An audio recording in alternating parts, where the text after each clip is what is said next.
আদিবাসী সংস্কৃতির অন্যতম গুরুত্বপূর্ণ দিক হল তাদের ভাষা ও লোকজ ঐতিহ্য।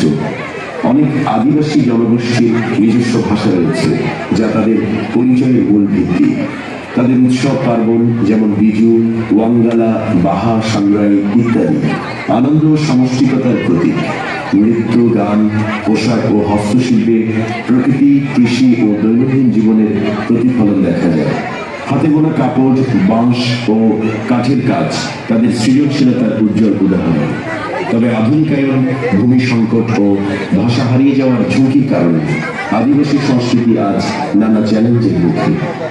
এই সংস্কৃতিকে টিকিয়ে রাখতে হলে শিক্ষা, সাংস্কৃতিক সংরক্ষণ ও পারস্পরিক সম্মান জরুরি। আদিবাসী সংস্কৃতির সুরক্ষা ও বিকাশ শুধু তাদের অধিকার রক্ষা নয়, বরং আমাদের জাতীয় সংস্কৃতিকে আরো মানবিক, অন্তর্ভুক্তিমূলক ও সমৃদ্ধ করার একটি গুরুত্বপূর্ণ দায়িত্ব। এই আদিবাসীদের সংস্কৃতি নিয়ে উচ্চ বিদ্যালয়ের শিক্ষার্থীদের উপস্থাপন।